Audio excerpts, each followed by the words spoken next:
All right, hey people. Today is let's see here, October 30th, 2021. It's about 4 p.m. here in Indiana, which is like Eastern Standard Time in America. But anyway, kind of wanted to do a show real quick about a few things because I saw earlier today that I guess InfoWars just did a video about the Vatican meeting in secret to discuss AI and humanism and or transhumanism. But one of the things about this is I have a friend that name Eric777 who just did a video about how the Pope is meeting Biden and they decided that they weren't gonna show it live. And people speculate with different reasons of like why that's a little bit odd because it normally is live. But the thing about it is I'm going to play a little bit of it and then kind of comment on it. Intelligence in the Vatican with the Illuminati, and then this meeting carried on also outside of the Vatican and in the Collegium Germanicum, which is part of basically those priests of German language who study to become priests. They all go to this Collegium Germanicum. However, there was a very important meeting, and because they discussed the artificial intelligence in regards to religion, and this topic was very important, and then transhumanism. They had even the authors of the Transhumanist Code, which is a very important book, considered a very important book by those who, of course, follow this twisted ideology. So the Vatican wants to be really on top of it all. I mean, they have, of course, control of everything that goes on in Silicon Valley. And they've got their own radio telescopes. They've got their regular telescopes. They're definitely on the ball with a lot of things and going along with the transhumanist movement. Because of the globalist reset, InfoWars listeners and viewers know a lot of our best-selling products have been sold out in some cases. I get out of here.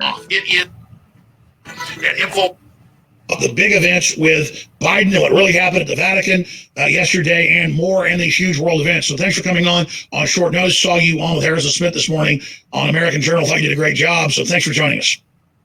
Thank you for having me on, and definitely today is a very important day because Joe Biden met with Pope Francis, and they, of course, discussed what's going to be also discussed in the future COP26 meeting that will be held soon also in Scotland. So we have a lot happening, and Pope Francis, of course, gave as a gift also his encyclica Fratelli Tutti, All Brothers, which is a clearly Masonic encyclica that the Pope has done to formulate and bring even further the project for his one world religion, which is coming together. So the Pope has been very busy, more as a political leader than as a religious leader, as you know. And of course, Biden said he's a very important leader in this moment, especially when it comes to the subject of climate change, because as you remember, a few years ago, I think it was 2015, and we discussed it when the Pope arrived also in America, but then he launched his encyclica, which is dedicated to basically climate change. So the Pope is all over the place when it comes down to the New World Order. He's definitely one of the key figures. And he has just appointed Jeffrey Sachs, which is a very controversial figure, as you know, a very controversial economist who let millions of people starve in countries like Russia in the past. Jeffrey Sachs has just been appointed to the Pontifical Academy of Social Sciences, and we have also that in the fold, as well as the discussions that the Pope had with Joe Biden regarding the censorship. Because, as you remember, a couple of weeks ago, the Pope invited the social networks, the internet companies, for much tighter censorship and control of the freedom of speech. That definitely is something. And that's where I was going next. I mean, if anybody ever doubted that this Black Pope, meaning Jesuit Pope, that you were the only person to predict 6-7 years before it happened, you even said his name, would be a tool of the devil. I mean, I'm not attacking Catholics in general. I'm not attacking Christians, and I'm not judging people. But you judge a tree by its fruits. I mean, this guy might as well be wearing red pajamas with a pitchfork. Who is he really? I mean, is he consciously an agent of Satan, or why is he pushing such an evil anti-Christian world government, open borders agenda? Okay, see, I'm going to stop it there because it's like for years, people like me and many other people, we've made probably like hundreds of videos calling Alex Jones out for at least the past 12 years, calling Alex Jones out about, hey man, you're covering up for the Vatican. It's really weird how when Alex Jones, I got this clip, and I do want to play this one clip I got of Alex Jones. I mean, I've played it before, but I just kind of want to play it for anyone who is unfamiliar with it. But, for years we've been calling Alex Jones out about what he, about covering up for the Vatican. Like, you need to call this out. And then it's like, as Trump's nominating all these people, I mean, we see it, this Pope's evil.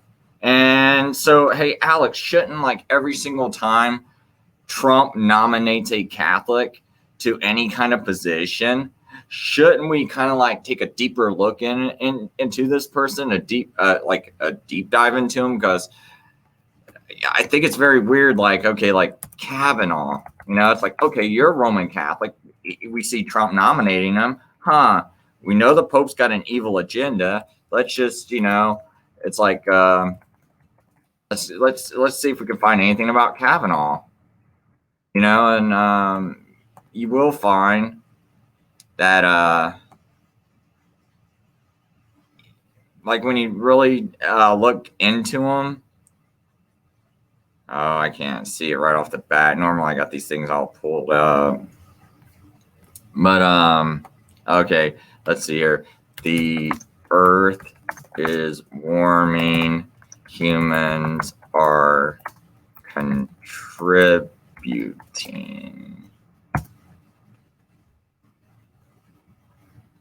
I tell you what, DuckDuckGo is really bad. But anyway, yeah, right here is an article. See right here, Kavanaugh, and what's he saying? The Earth is warming. Huh? That's not a good sign, It's like, hey, Alex Jones, we know the Pope's got this evil agenda. You've been told about this. You said yourself that Leo Zagami brought it up. Now, I think Leo Zagami, I'm not. I personally don't trust Leo Zagami. Because I think, Leo, he should have said, well, Alex, it's like Trump nominated nothing but Catholics, and you were sitting here and me, Alex, I called out Pope Francis, so why weren't you calling out these pics of Trump that had bad histories? Like, gee, Kavanaugh covered up, they say Kavanaugh sabotaged. Hold on, let me find it real quick.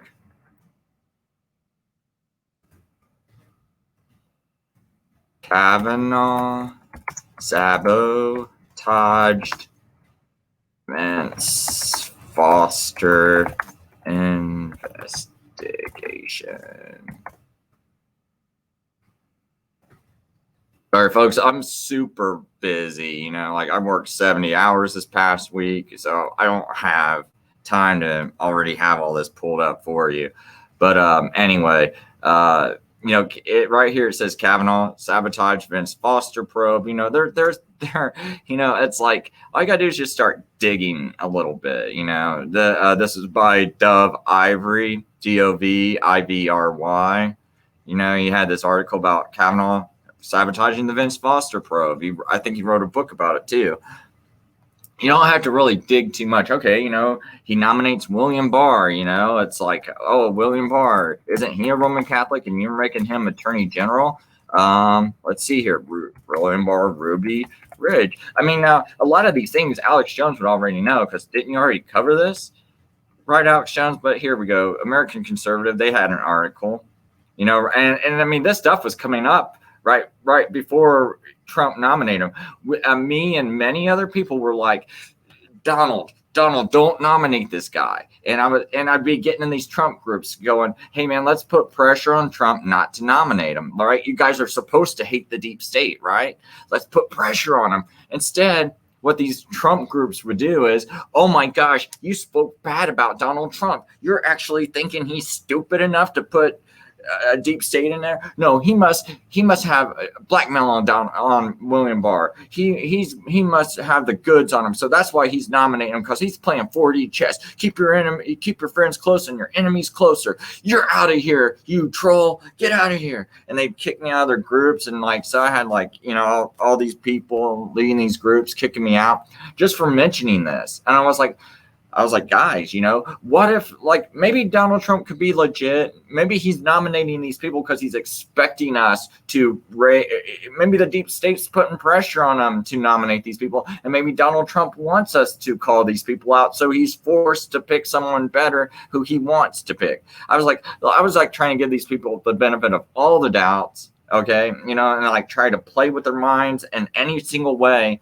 Because I was like, dude, but anything but this does not make sense. You do not nominate people that were tied up into this stuff, And here's Alex Jones. I got that. I think I found that clip now.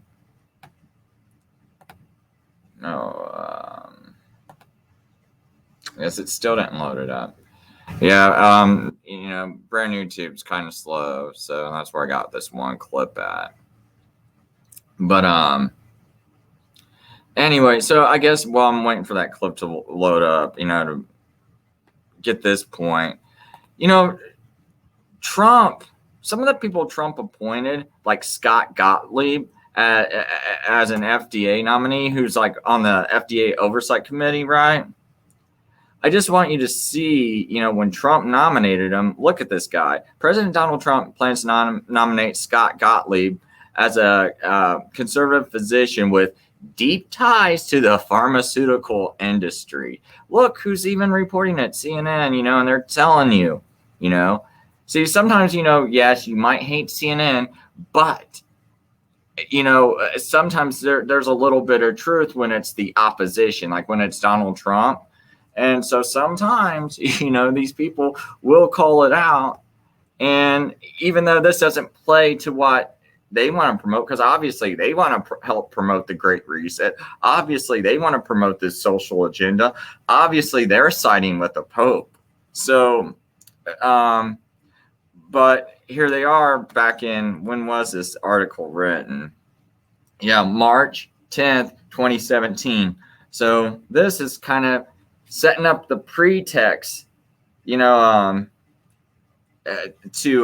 build towards the Great Reset, the COVID lockdowns, right? Just like when Donald Trump, all those people were like, Donald, will you help us defend our religious exemption or rights to religious exemptions? They're trying to push these vaccine mandates in all these different states. Please help us. And Donald Trump gets off that plane and or helicopter, I think.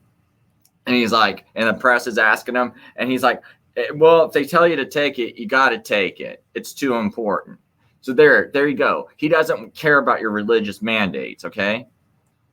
And that's another thing that, Alex Jones, it's like, why didn't you? You were still defending him, Alex. You should have been calling him out. And then you see he's nominating all these Catholics. You should be like, Pope is evil. He's nominating nothing but Catholics. This Pope is, to me, he seems like some kind of like anti-Christian figure. And is this really news to you, Alex? Is it? Like, I'm just trying to help people understand that, like, Alex is just kind of playing the game. And I think the only reason why Alex is talking about it now is because we're done. I mean, it's like, I just wonder, is it because it's too late? And now you're going to talk about it, Alex. See, we could have maybe we could have talked to, got Trump, put pressure on Trump, like, Trump, are you part of the New World Order or not? It's like, are Are you for us or are you against us, Trump? Are you gonna, because he could have called him out. He had, Alex Jones had Donald Trump on his show. So I'm pretty sure Alex Jones could still reached out. Alex Jones still could have caused all this heck and been like, Donald, answer about this. Answer, and just constantly pushed it. But anyway, I did find that video. Finally, it's all loaded up. But here, I just remember, right when Donald Trump is creating that vaccine. Why is President Trump coming out and saying he's going to have this really clean, safe vaccine ready in just a few months? Well, it's because Bill Gates has these really dangerous new vaccines that go in and reprogram the cells that are experimental, and that 80% of people that take them are getting sick. And so Bill Gates has bought off much of the CDC and the NIH. So Trump is taking control of the process, saying, don't worry, we'll have another vaccine for you that's actually much, much weaker and doesn't cause as many problems. I still think it's very, very dangerous what President Trump is doing. Vaccines are a real technology. The problem is they've been given liability protection. They've been caught adding things to them, especially the UN and Bill Gates. Bill Gates just got caught giving people all over the world polio. The Associated Press reported on it in his vaccine. So Bill Gates is the main cause of polio today. So Trump's trying to head him off at the pass so that Bill Gates can't be the savior and actually release this bioweapon through the vaccine on the public. That's what Trump's really doing. I still think it's very, very dangerous. And I'm Alex Jones. This is the InfoWar. I want to thank you all for your support. We're live right now at Infowars.com/show and band.video.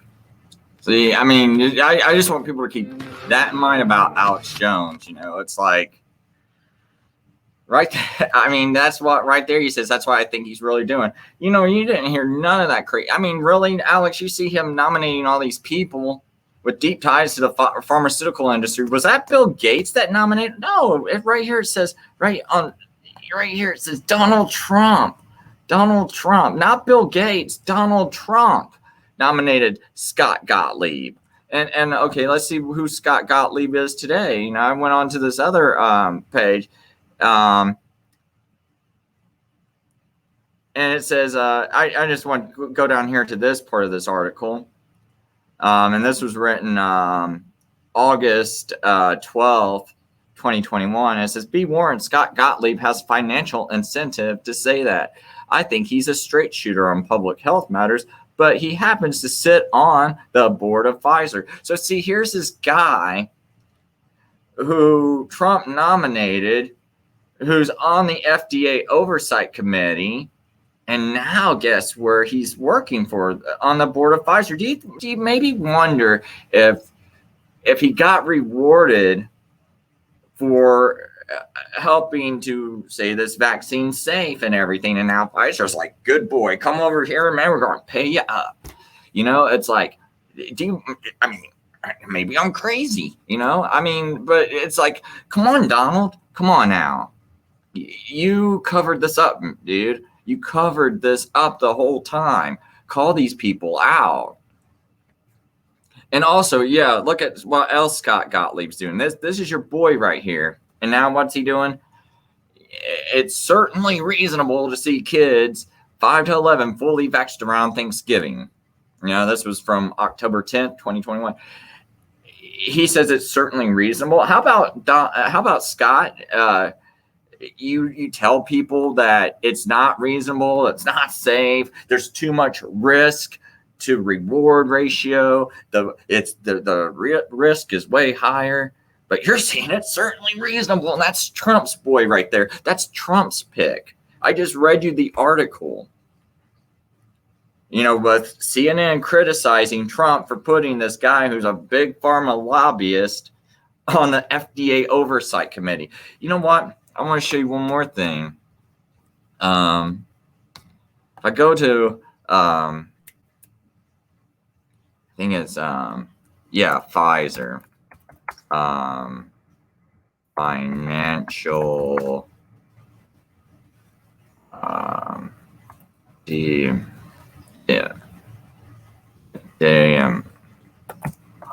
something like that. I think it'd pop up. Who handles it?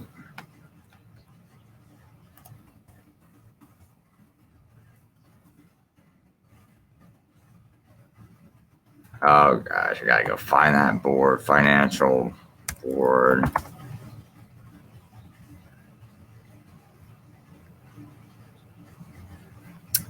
You know, let me just try to go to Pfizer, Wikipedia. Sorry about this, man. Like I said, if not like I get much support, so I'm just kind of doing this. But oh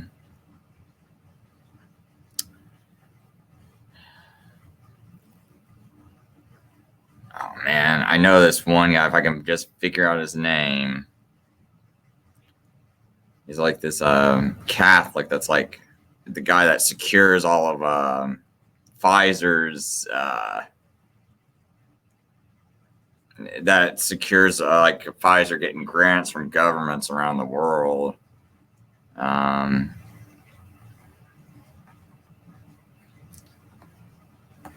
Maybe I can try this Pfizer tax break 2017.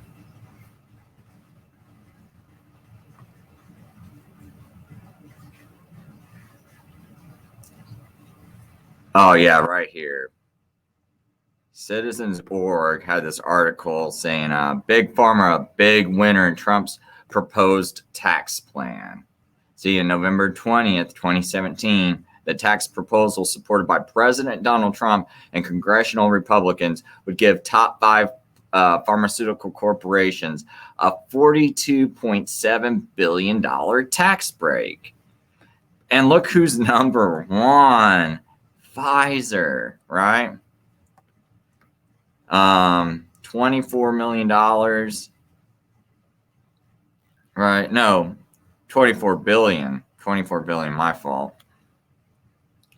Gilead, the one who had the remdesivir, right? Which a lot of people say caused the organ failure and led to what looked like pneumonia, you know, because it caused like kidney failure. So they're saying that it caused fluid to build up in the body, and this fluid would get into the lungs, and then they put the people on ventilators.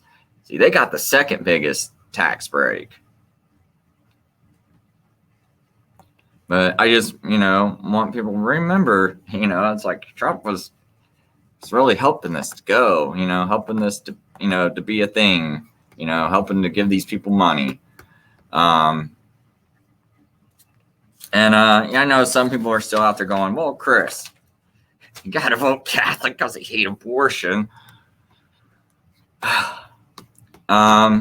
I found something new. My friend Eric777 just did this video recently. And he mentioned about how Catholic Church invest in abortion pills. So I'm just going to type that up. Oh, look at this right here. Man, shocking. Vatican. Oops, where did that go? I accidentally clicked something. Shocking. Vatican invest at least $24 million in abortion industry. I thought Catholics hated abortion, right? They hate abortion, Chris. That's why we got to keep nominating them on the Supreme Court. But what about global warming and open borders and gun control and all this other stuff they push? But Chris, they hate abortion. We got to get rid of abortion. We got to save the babies. No, you're not saving the babies. That's why when you look at these places, like Rhode Island, it's 54% Catholic. Rhode Island. So let's see here. Their Catholic governor passes abortion up to birth. See, look at this. Rhode Island governor signs ungodly law allowing abortion up to birth. Oh my gosh, that's your Catholic governor in the most Catholic state in America at 54%. What's your excuse? What is it? It's because your church is behind all this stuff. Look at this right here. It says Rhode Island Governor Gina Raimondo, a Catholic, signed a bill Wednesday that legalizes abortion up to birth, sparking outrage among pro-life lawmakers and activists.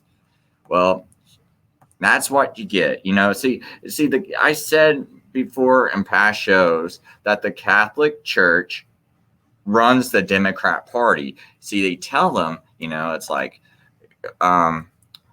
Catholics should vote Democrat because it best supports Catholic social teaching. And I know these things,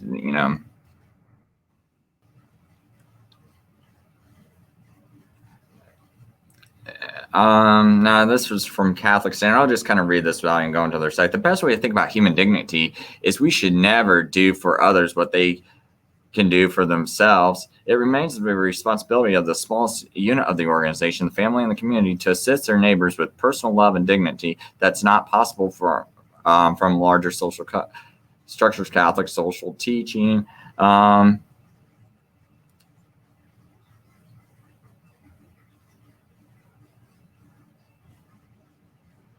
But I mean, as you can see, it's like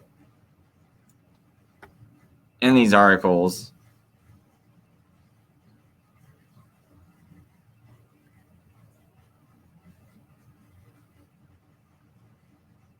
so it says, here are the highlights from Bishop Robert McElroy's speech, conscious candidates and discipleship and voting. Frequently in discussions of the application of Catholic social teaching to voting, the question is raised whether one issue has a unique priority among all the other issues in its claim upon believers in the current election cycle.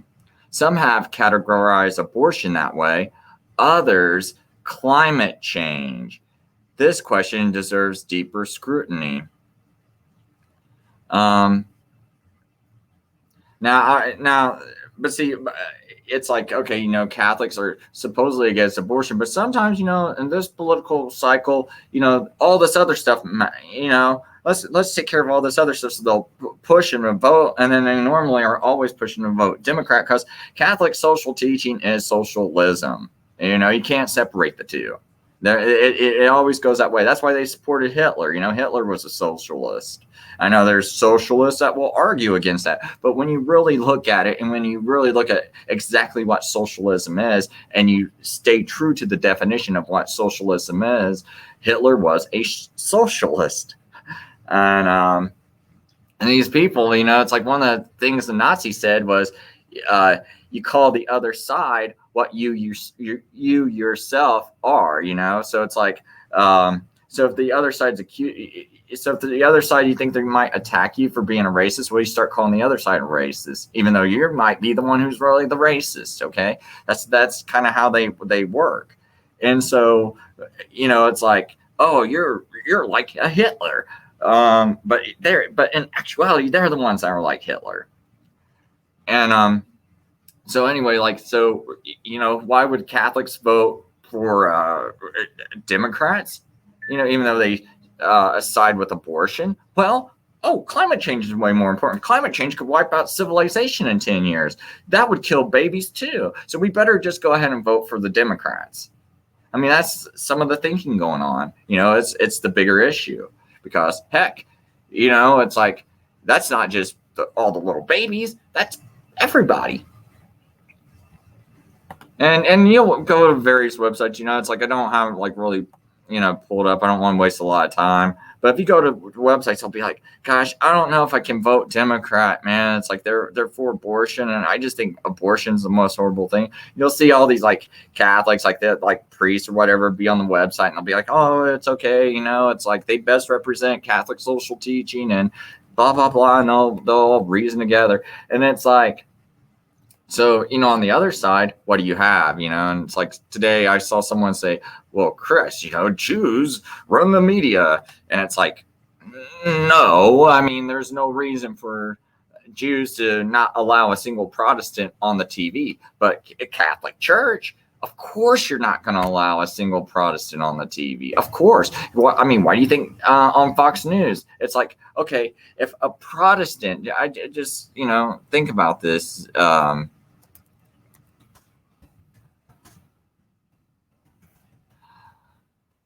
I'm just kind of curious, yeah,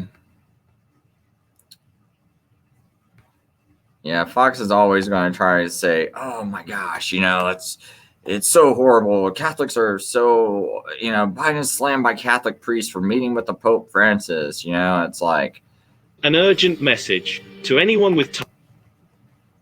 But it's like they're always just they're hiding everything else. It's like, how many times have you ever heard Fox, like they'll be like, "Oh, there's these immigrants coming across the border, so horrible." Well, Sean Hannity, Tucker Carlson, have you ever discussed about Catholic extensions and illegal immigrants? Like, have you ever brought this up to people's attention? Like, man, our church is helping these people out a lot. It's like, yeah, right. Oh, right down here at the bottom here. Let me click this one. Catholic Charities of Long Island. Immigration and refugee resettlement. See, they're all about. They get money from the government, because what they do is they go, yeah, we'll help out any immigrants, any illegals. So our government's like, well, since you're not helping out just Catholics, we're allowed to give you money. But if you leave the southern border open, and let's say, south of the border are all these countries that are 90% Catholic or more, and you let them all come in, well, yeah, you can say you'll help everybody, but the majority of the people you'll be helping is Catholics. And now you got the U.S. taxpayer money funding it. But see, Sean Hannity's never going to point that out. And and Sean Hannity praises Ronald Reagan. All these Catholics do. They'll praise Ronald Reagan, and Ronald Reagan passed amnesty. Do you ever point that out, Sean? No. And what happened when Ronald Reagan passed amnesty? He turned California from a Republican state into a Democrat state. And guess what? Alex Jones will also praise who? Ronald Reagan. Ron Paul will also praise Ronald Reagan. And part of the whole thing is, it's like these guys know Ronald Reagan helped out the Catholic Church, and these. So it's just so messed up, because it's like Ron Paul. People try to act like he's like this great freedom fighter, this great patriot. He speaks like a founding father, but they ignore all the things the founding father said about dealing with the Vatican. And Ron Paul completely ignores the Monroe Doctrine. And why is the Monroe Doctrine important? Well, the Monroe Doctrine said that, it forbid the Vatican influencing in South American countries, because it said, it looked at that as being a threat to the liberties of the United States, because the Vatican was opposed to our type of government. That's why at first we banned Catholics from even holding office in America. Why? Well, you can see what happens when they start holding office. Our founding fathers knew this. The early Americans knew this. It's like, you let them hold office, and they're like, oh, let's, I don't know, sign an abortion bill, like kill some babies. It's like, yeah, we're going to like give money to the abortion industry. It's like, but you'll never see Alex calling this stuff out. He's a Jesuit. He's the first Jesuit Pope in history, and he's being called to have a very unusual role after Ratzinger, who, as you know, was forced to resign by the Jesuit mafia that is basically the one behind his resignation, known as the Mafia of St. Gallen in Switzerland. So what happened is that this Pope has a mission, which is to completely destroy any remain of Christianity within the Catholic faith, which was already a shrink of the last remains during the Second Vatican Council, which was this important gathering that reformalized the Catholic faith in the until the middle of the 60s. It took place in the first half of the 1960s. And this event was very important because Freemasonry, which is now completely corrupt, took control of this Vatican Council and literally. See, they're blaming Freemasonry. It's not Freemasonry. These popes have been drunks and corrupt since the beginning. It was always about power with them. It was always about power. It has nothing to do with Freemasons infiltrating them. These people are corrupt forever, before Vatican II Council. Let me see something. Massacre of.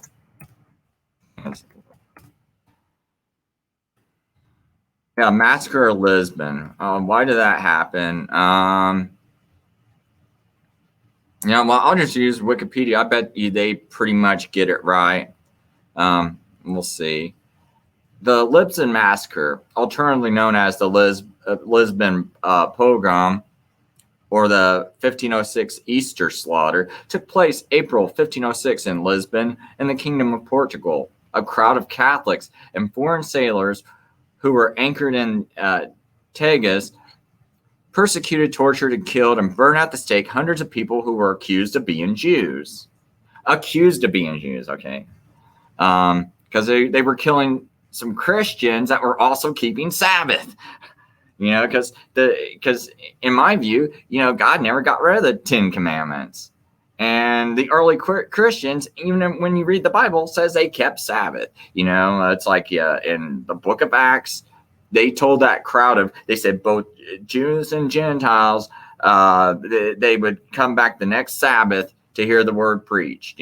That's in the book of Acts. And they did that like 85 times, There's like countless times where the Christians, after Jesus had already been resurrected, were still keeping Sabbath. It's recorded in the Bible. They were still keeping the seventh-day Sabbath, but that's a whole nother discussion. But that's why I say that's kind of important, because it says, they persecuted, targeted, and killed and burned at the stake hundreds of people who were accused of being Jews, because some of them weren't. They were Sabbath-keeping Christians probably. And consequently deemed guilty of deicide and heresy. Gosh, you're a heretic if you keep the Sabbath. We've got to kill you. This incident took place 30 years before the establishment of the Portuguese Inquisition and 9 years after the Jews were expelled in 1496 and forced to convert to the Catholic Church in 1497 during the reign of King Manuel. So see, they were forced to convert to Catholicism to stay alive. It's not like, but see, whenever I hear people go, oh, the Jews, they infiltrated it, and that's why they did. No. They were forced to convert. So now that's like they're secretly doing it, but it's not like, but some of these evil people try to make it seem like, oh no, it's like we were so nice to the Jews and we would never threaten them or anything. We never do anything like that to them, and we let them practice their faith freely. We didn't care, but then these Jews, these evil Jews wanted to disguise themselves as Catholics and take over our church, so we had to go kill them. It's like, no, you psychopaths, you forced them to convert. They were trying to just stay alive, so they're secretly practicing their faith. Same with some of these Christians, they're secretly practicing their faith, keeping the Sabbath, and you're like, uh-oh, we're going to kill them because they're trying to infiltrate our church. No, it's the other way around. You were the ones, you psychopaths and murderers were the ones that were threatening them, and you made them convert. They didn't want to convert. So I like to bring that up, because people keep pushing this whole thing like, all these evil Jewish Masons, and it's not really like that. When you really study the history, it's really not like that. And no, it's like Loyola was not a Jew either. You know, people say that, and it's like Ignatius Loyola.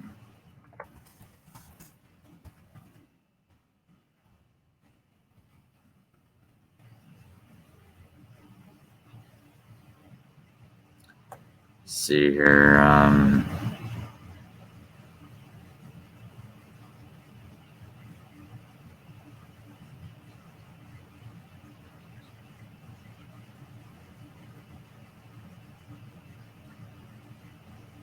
See, it's like you see these things where it tries to say the first Jesuits were crypto Jews, and Ignatius himself was a crypto Jew, and oh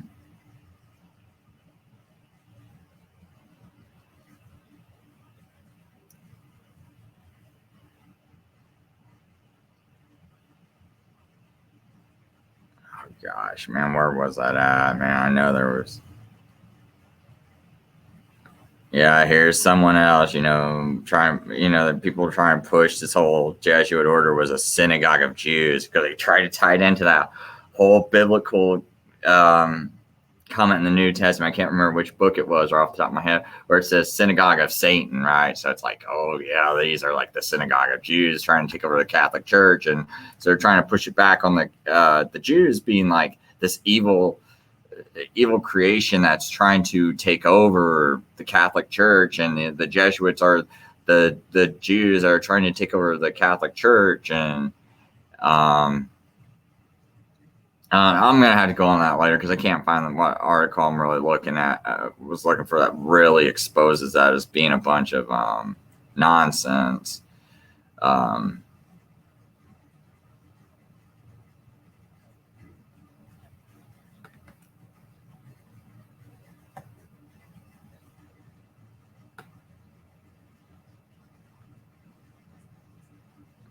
Let's see here. Can I still find it? No, I'll have to just go back and look at it later, try to find out later, maybe do another video on it. But anyway,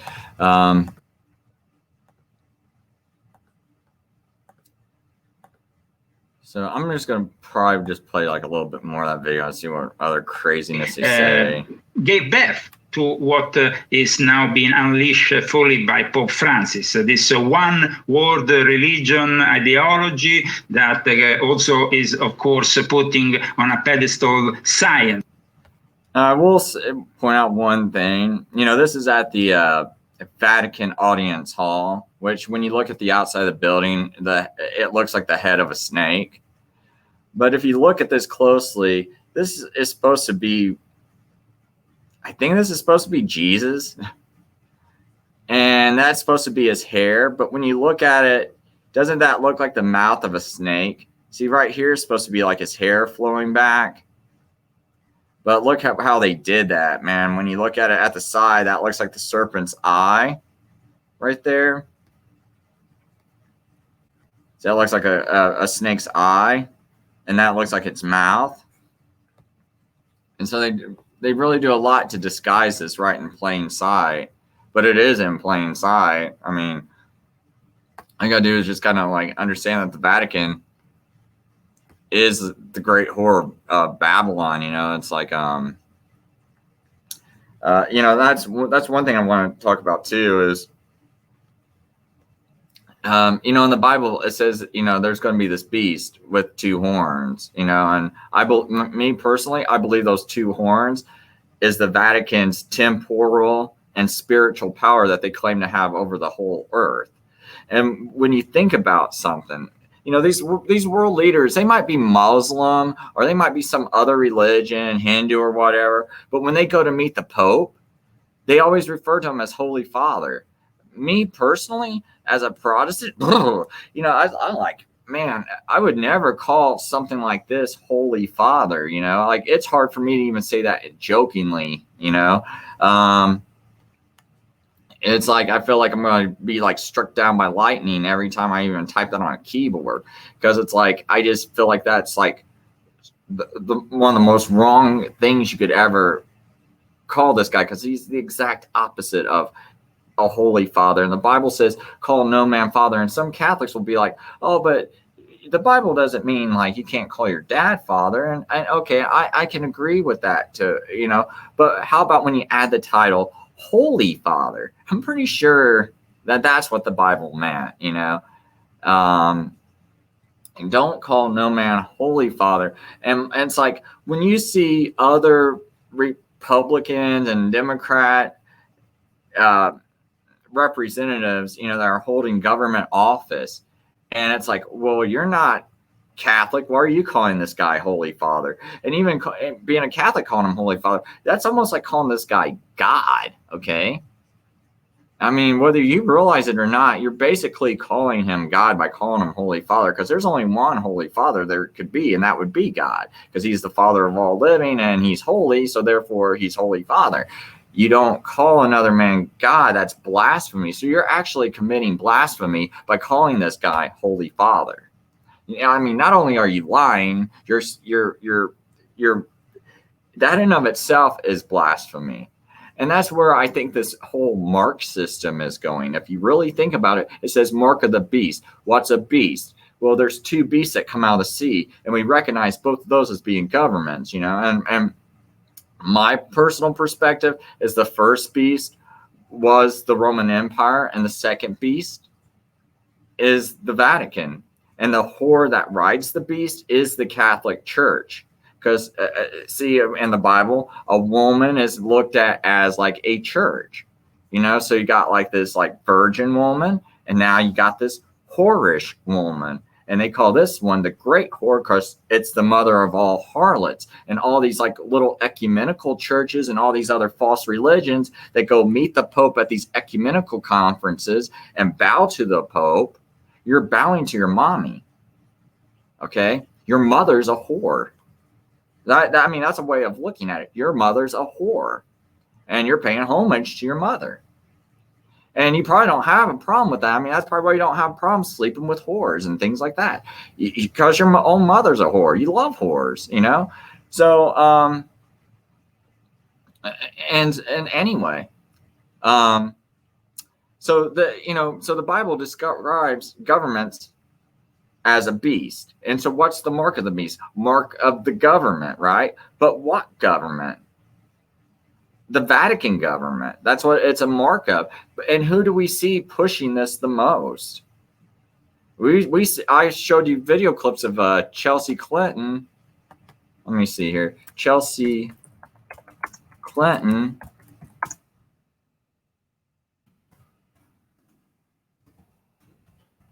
Pontifical Council censorship.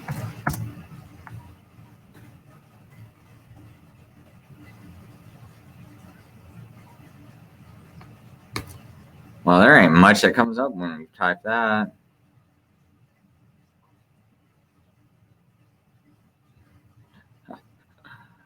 Wow, they kind of hid this, man. Like it's like you got almost no results.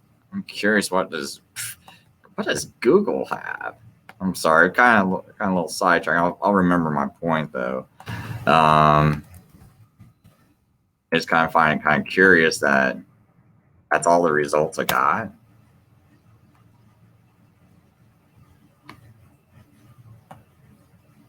Well, I mean, like, no.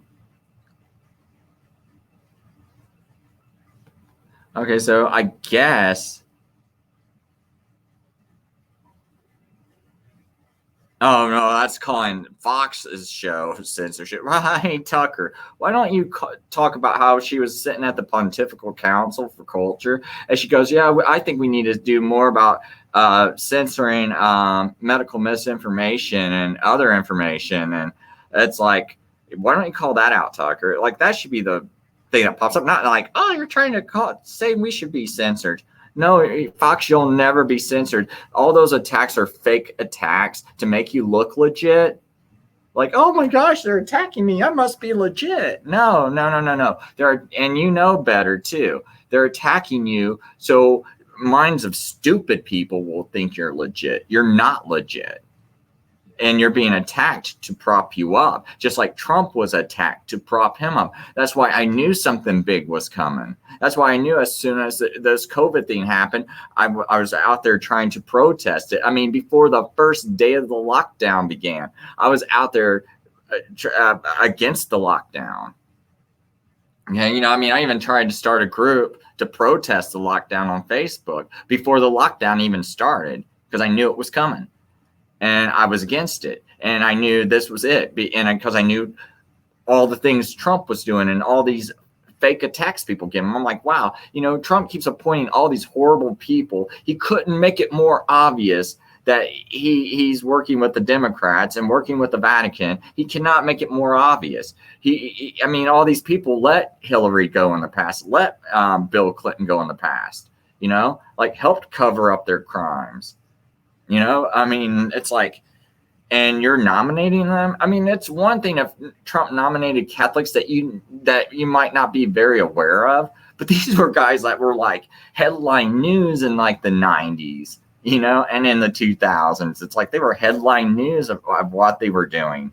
You know, they were like dead central in covering this stuff up, and they were making article after article about them.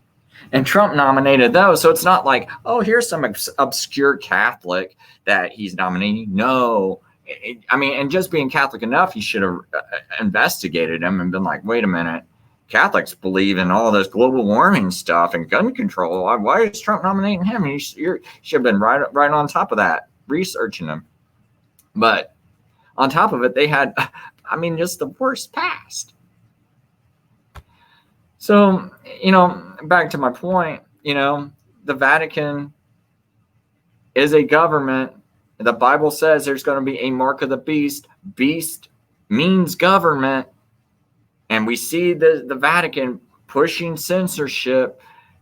So you can't talk against the beast. You can't talk against what the beast wants. And it's pushing the mandates. You know, it's like, vaccination. You know, right here, a BBC headline: Pope puzzled about vaccine hesitancy in church. Yeah, I mean, I said it. I'm God. I'm the Holy Father. Why are you guys being hesitant? You know, well, what it is see, you no longer can be part of the Vatican if you don't get this. So it's kind of like one of these things that, you know, really tell about whether you really believe that a pope's authority is the highest or not, because he says it's fine. Yeah, I know you say it goes against the Bible, babies. The whole Catholic Church goes against it. That's nothing new. You're waking up just because it's like now it's about the babies, but your whole church has been like this for ever, since the beginning. You know, it's like that. Jesus never. I mean, Jesus never declared Peter to be the first pope. That's a total lie. And that guy that's the first pope is Simon Magus, not Peter. It's not Simon Peter, it's Simon Magus. And if you go to fishingfortruth.com, my website, I do have an article about why Simon Magus is the first pope. So, anyway, I mean, you can clearly see the Pope's pushing all this, and it says if you, it's an act of love. So if you don't get vaccinated, what is it? It's an act of hate. One other thing I want to point out is that all these world leader, all these like news organizations, you know, when it says, oh, well, you know, even the Pope says it's okay to be vaccinated, and like no other significant religion is against it. But see, they never even go into all the other religious leaders. They just go Pope, right? Because really, to these world leaders, that is the guy who's running the world. That's why they always go to him first. Even the Pope, even the Pope this and even the Pope that, you know. So it's like, why? Because he's the highest moral authority according to them. That's how they want to push it. He's like the highest spiritual leader. And oh well, Pope, climate change. Pope cares about everybody. And if the Pope is for climate change, certainly you must be too. That's what this whole like Laudato Si is all about. This is about climate change. Laudato Si 2021.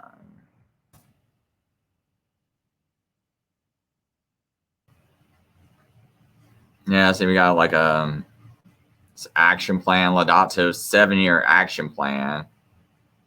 So where would that take us to? 2028?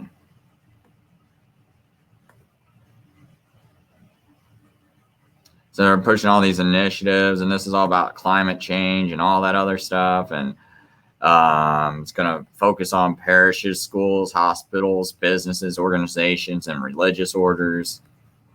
It's going to focus on ecological economics, adoption of simple lifestyles, ecological education, ecological spirituality, community involvement.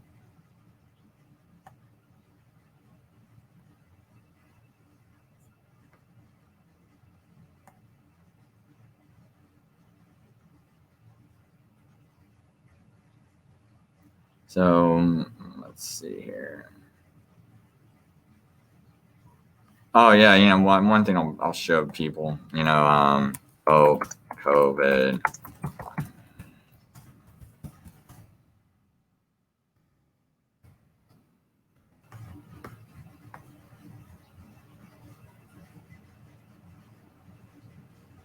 Oh well, right, here we go.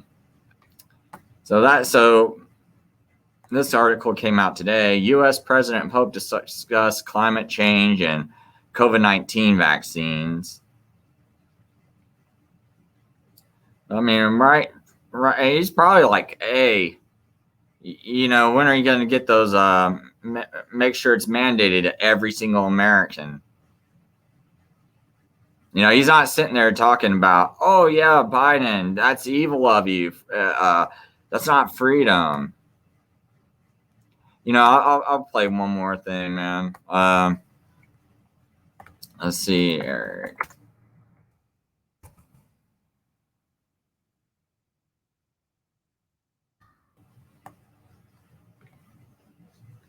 Oh, and if you saw my thumbnail, I did make this thumbnail today because Eric did a video, and it kind of reminded me of a video I did a few years ago, where the most powerful card in the Illuminati card game is the Vatican City card, okay? It says your whole power structure is immune to attacks from peaceful groups.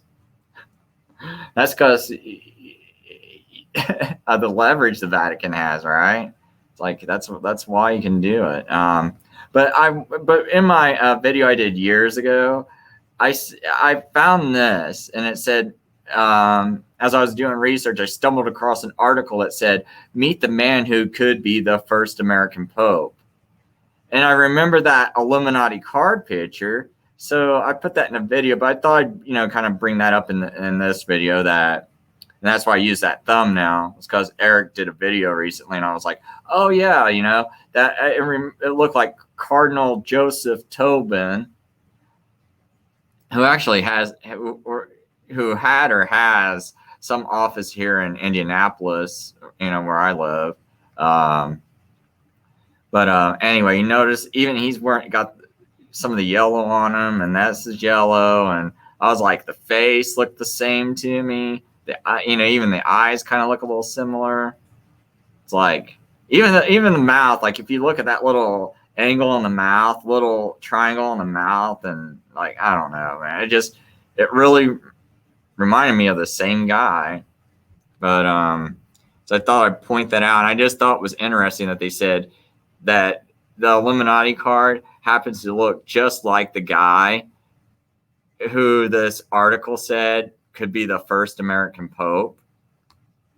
And just to see what's transpiring today, You know, it's like, you know, in America, you gotta be born here to become president by two American parents.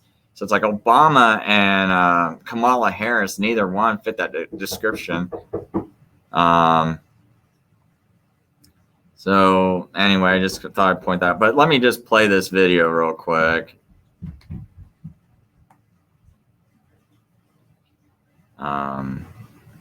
Because Eric makes a good point. This is going to be a fairly quick video for the Vatican seat and for canceling the live feed of Jesuit Pope Francis. Okay. Oh, here's the part I want to get to. We continue. Well, when I met him representing the United States at his inauguration, It's talking about meeting Pope Francis. And the Roman Catholic Biden, U.S. president, has met Pope Francis 3 times already. This will be the 4th. First time, though, acting as U.S. president. And this is the first time he's meeting Pope Francis acting as U.S. president. They're censoring the footage of the meeting. and I walked up with other heads of state to be formally introduced to him in the Basilica. And Monsignor, who I just spent time with earlier because I had been meeting with Pope Benedict, I hope I wasn't the reason he resigned, but turned to introduce me to the Holy Father. And before he could, the Holy Father put out his hand and said, "Mr. Vice President, you are always welcome here. You're always welcome here. Always welcome here." See, the Catholic Church, I thought, hates abortion, and Biden and the Democrats are for abortion, but Mr. President, you're always welcome here. Always. And I mean, and he calls this guy Holy Father, and you don't think he's going to be submissive to his Holy Father? You don't think he's going to do the will of his Holy Father? I mean, that's why you cannot. And who's his Holy Father? His Holy Father is also someone who runs another government. And he's calling this guy, that's like me calling Putin Holy Father. Like, what if Trump, like, could you imagine like all the Democrats who were going like Trump Russia, and Trump goes Putin Holy Father, because let's say the Orthodox Church made Putin the top priest, right?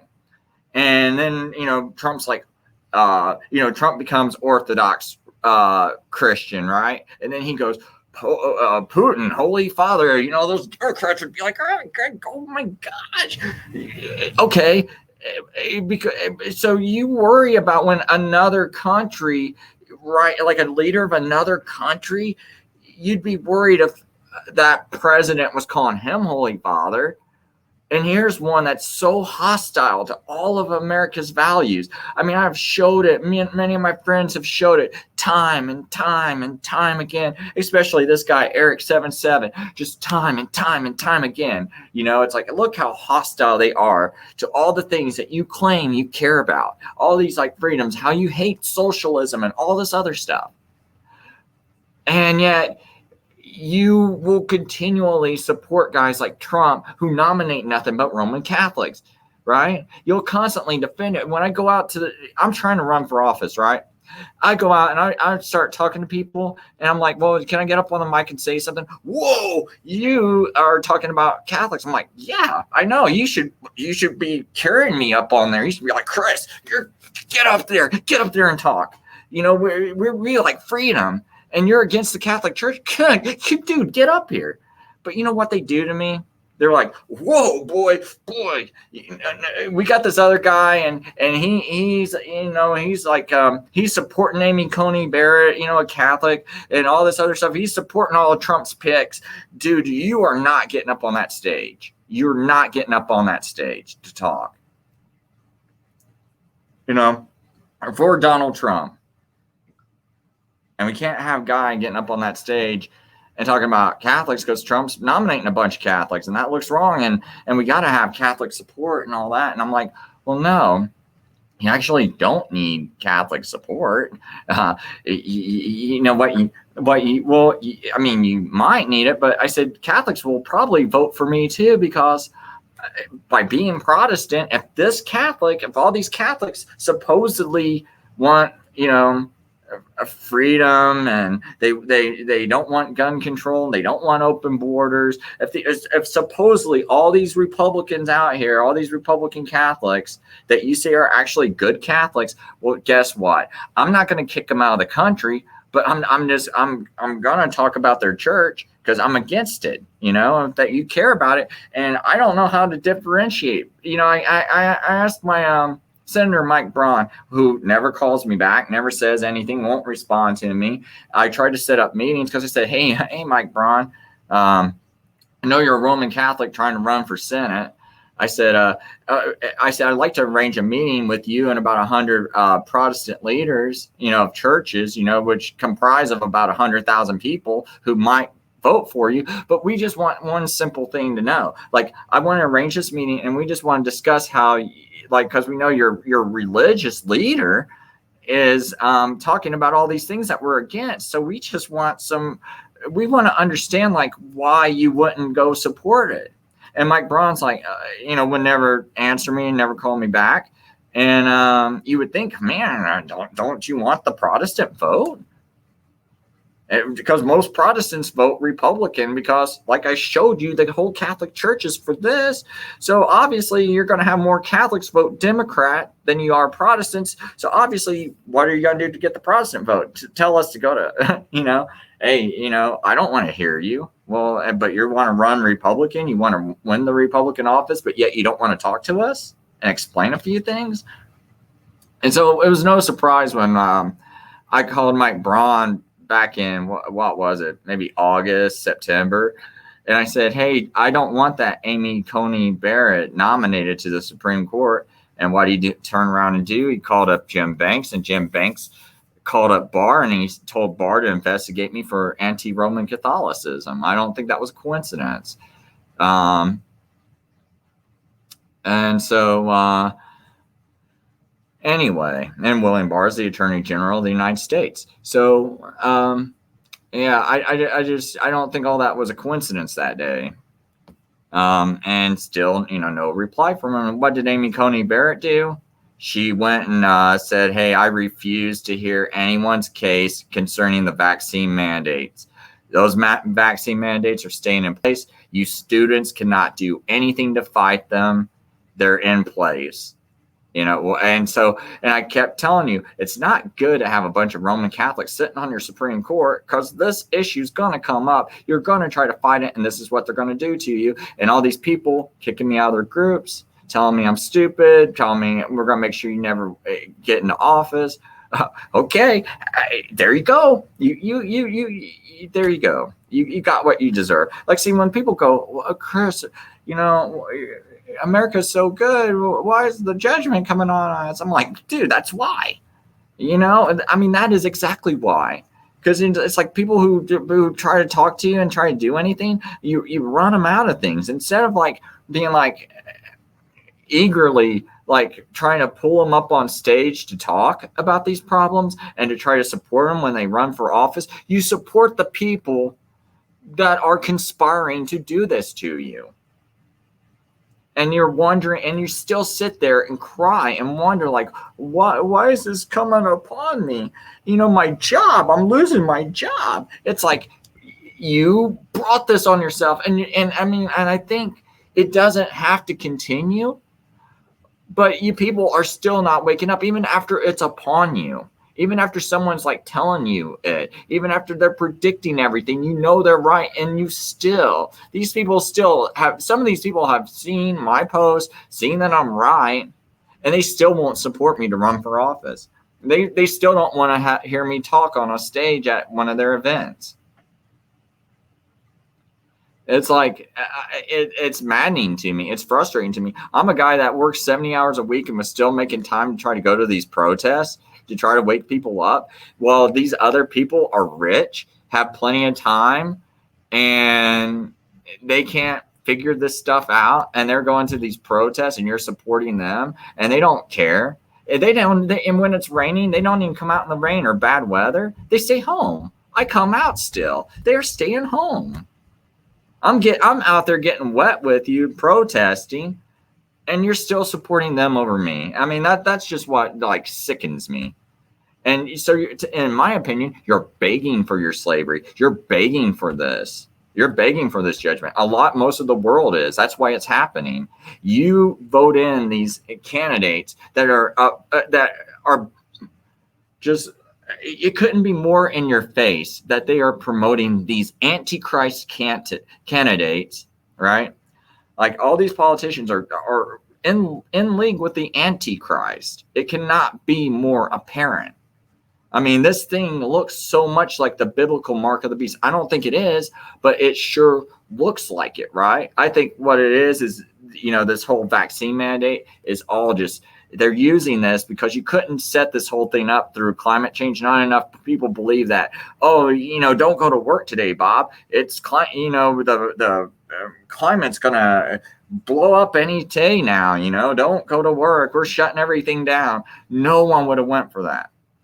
But the thing they will go for is a virus. You could say, a virus, health concerns. And people are like, a lot of people don't want to believe that. Well, you mean my government's so corrupt and all the governments are so corrupt that they're all shutting down all over the world and no one's fighting this? Well, I mean, the people who are like the Tanzania president and the Haitian, people, they get bullets put in their head, right?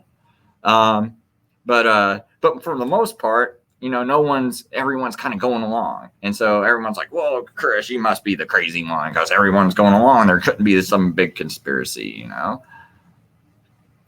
But, everyone's going along because the Catholic Church is the one that created all this. I think what I'm going to do is I'm going to play this audiobook. I'm not going to leave it up because, the guy's selling this audiobook, but I'm going to play this audiobook once I get done with this live stream. And, you're not going to be able to listen to it all. It's like about 12 hours of audiobook. But I'll play it because what it is it's called Operation Gladio by Paul Williams, who I know he was a Roman Catholic. I'm not sure if he's still a Roman Catholic. But basically, he did this. He was some kind of person within the FBI who did this thorough study and investigation of the CIA. And so he uncovers the Roman Catholic, the Vatican's hand in running the CIA and all these little, preemptive wars and all these other little things you see happening. He talks about how the Catholic Church's hand is in it. So I'm thinking, the Catholic Church probably had a lot to do about setting up a lot of these world leaders throughout the years. And right now it's just kind of peaking, right now, okay, now we can finally shut everything down, But like I said, you couldn't shut this down over climate change. That's why they used a virus. But I think, so when I say, the mark of the beast, I don't think it's this injection. But I think it's going to be something that's tied into climate change. And that climate change will probably be tied into breaking some commandments of God. And I think one of those will be, the Sabbath commandment. They'll make you have to work on the Sabbath, which is the seventh day, Saturday. And you'll have Sunday off. And that'd be the way to help the world. Because like I said, I think and the Pope has said in the past, Pope Greens.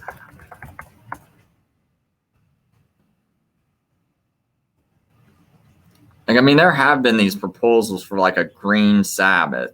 So it's they want to lock down Sunday for Gaia, right?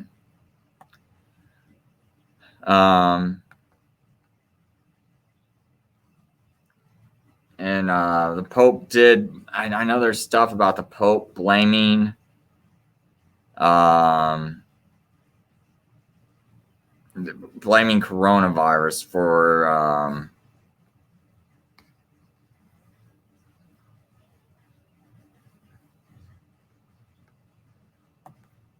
let me see here. Pope Corona. I think I got to type in coronavirus. Cause maybe it's global warming. I don't remember which word to use. Okay, yeah, here we go. The New York Post, just to kind of top this off, because this is why Biden's meeting the Pope. And it says Pope Francis says coronavirus could be nature's response to climate change. And he said that April 8th, 2020. So that's right at the beginning of this. So it was always setting this up, and that's one thing that, me and others were saying. So it's like, hey, Alex, we called you out several videos, leading up to what you just made a video about today. We made several videos pointing these things out, and you kept defending Donald Trump.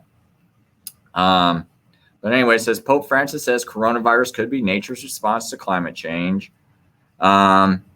Pope Francis likened the coronavirus pandemic to recent fires and floods as one of nature's responses to the world's ambivalence to climate change. There's an expression in Spanish, God always forgives. We forgive sometimes, but nature never forgives, the Pope said in an interview published Wednesday in The Tablet, a United Kingdom-based Catholic weekly. The Pope, 83, was responding to whether he believed coronavirus could spur ecological conversation, the ideal for people to lead more environmentally conscious lives through understanding that the natural world is a creation of God. See, when they were doing all these lockdowns, they kept saying, oh, look how clean the air is, and oh, what if this could help climate change? See how it was always leading up to this. And why I think this whole mark system will be hoisted upon you by the Vatican, and who's working with all these world governments, meeting with them all.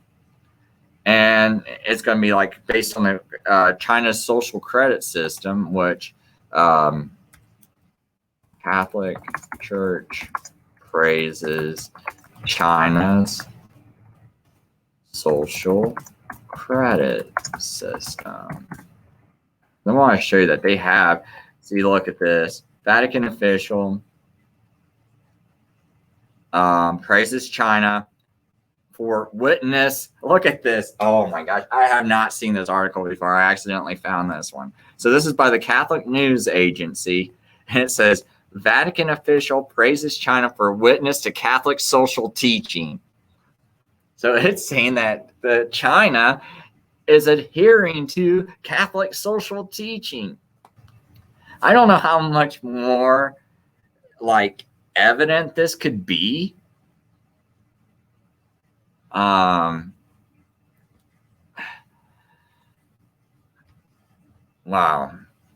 Okay. Let's see here.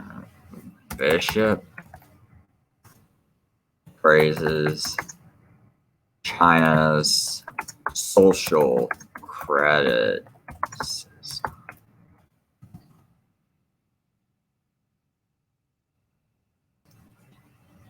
So here we go, another one.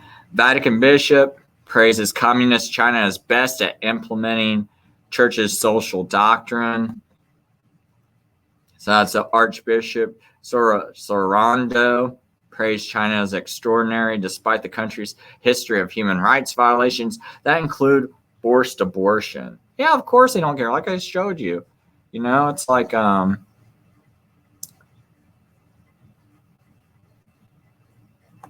they invest in it, right? Vatican invests $24 million in the abortion industry. Of course they don't care about it. So this was back in, February 6, 2018, all leading up, all these articles, all leading up to it, Trump giving Pfizer that's a $24 billion tax break, Trump not defending religious exemptions, all the religious exemptions being taken away in 2019, the Pope praising China and their social credit system and all this other stuff, and saying they're the best at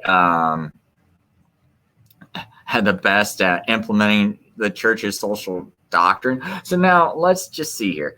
We got a Catholic president, a Catholic Supreme Court, a Catholic Speaker of the House, Nancy Pelosi, a Catholic Vice President, Kamala Harris, because she went to Jesuit schools, we have, let's see here. All these Catholics running our government, and here we got the bishop praising communist China as the best at implementing church's social teaching. Do you really think Biden's really against China? No one ever thought that. Why not? Because, his church leaders praising him. Remember, this is the guy he's calling Holy Father. All these people that the Holy Father is putting under him and has under him, they're all praising it. You'll never see the Pope go, whoa, no, Archbishop Sorondo. No. We don't praise China. They're not the best at implementing our Catholic Church's social teaching. No, they're not. The Pope's not saying that, is he? So you don't see the Pope saying that. And you saw Trump do nothing but nominate Roman Catholics.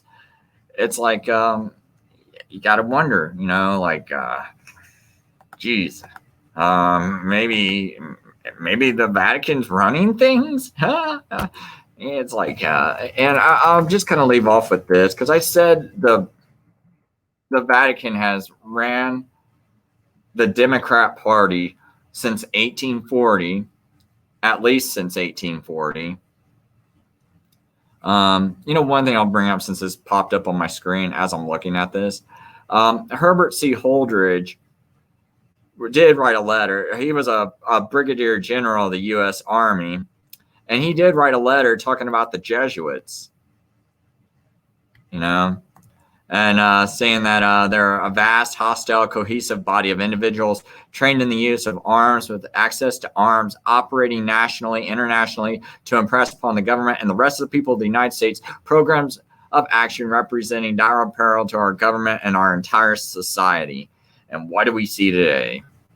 See, this guy warned people back in 1859, wrote this to President Eisenhower. And we know President Eisenhower actually ignored all this, right? So, but anyway, I'll go to Pope.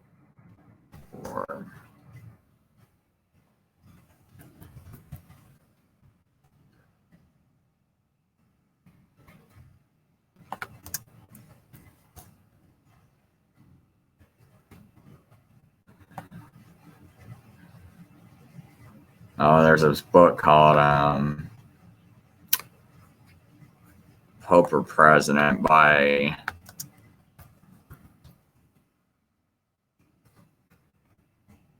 But anyway, in this book, Pope or President, this was written in 1859. But if you go to page, see here, about I think it's 246. Talks about the Bible in public schools. And right here on page 247, if you start with this bottom paragraph, it says, says,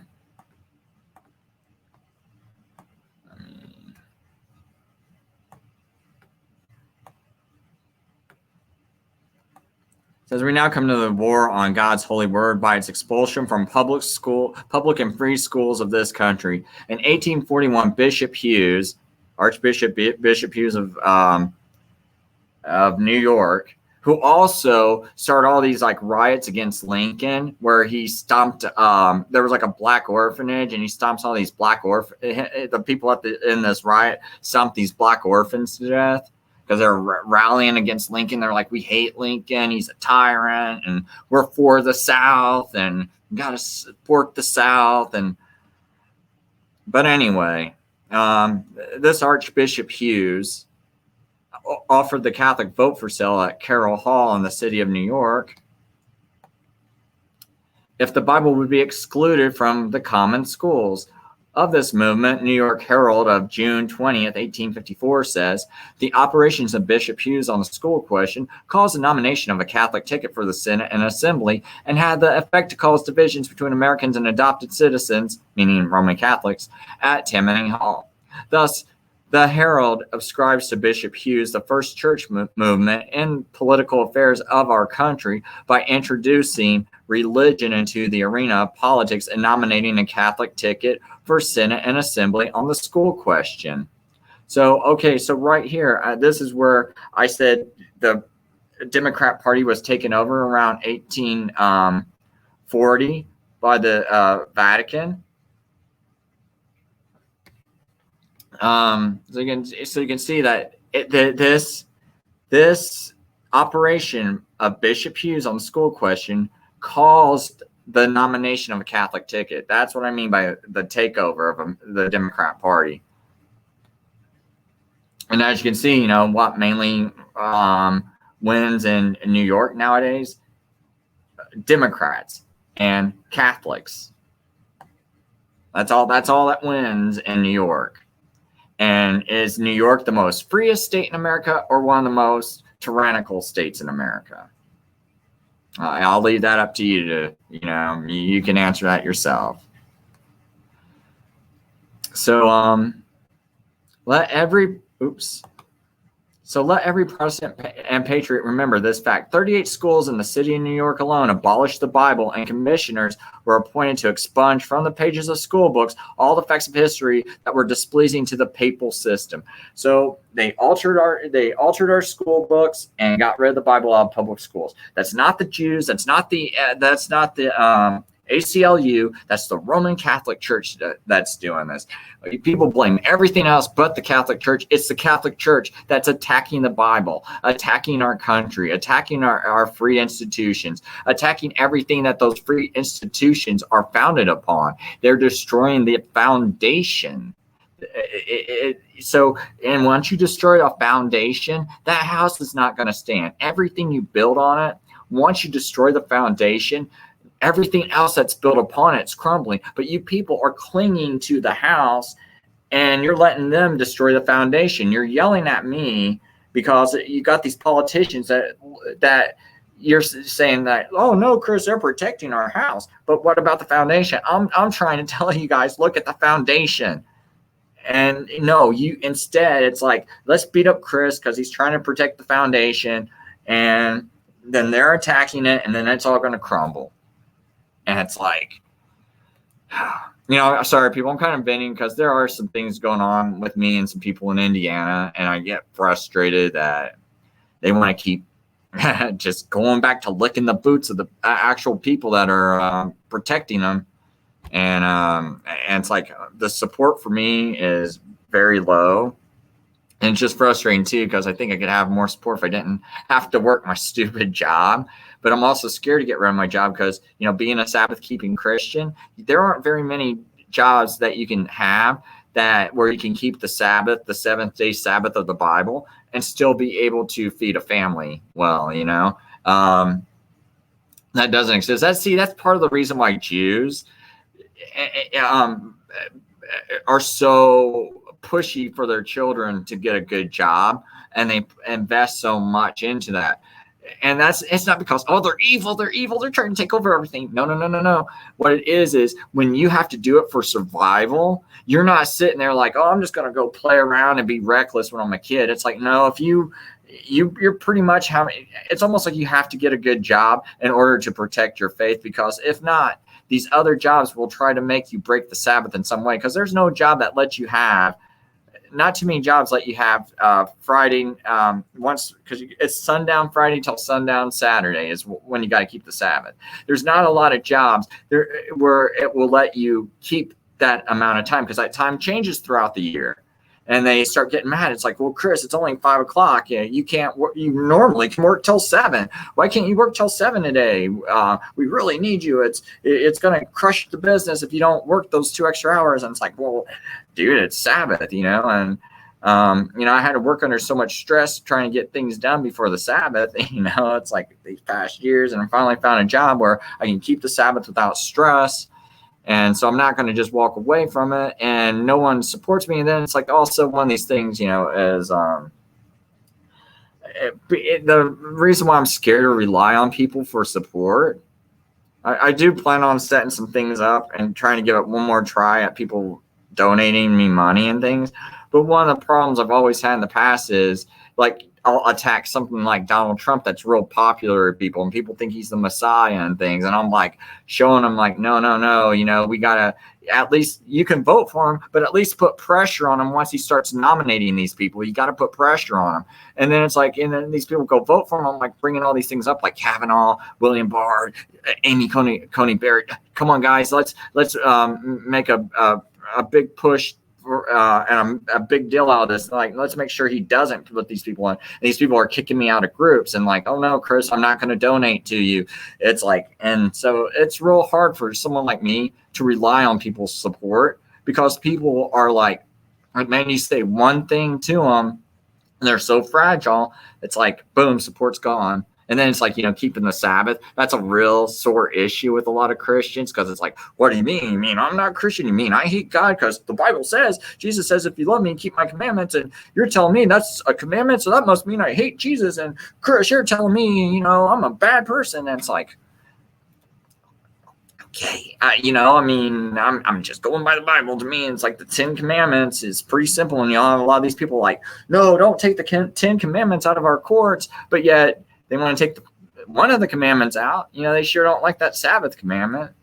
So I'm just being consistent, with what I see in the Bible, but one thing is, even if you don't like my religion, okay, let's say you totally disagree with me, the one thing you can be assured of with my religion is that I'm not going to go along with the Vatican. Like because the Catholic Church teaches Sunday, I don't teach Sunday.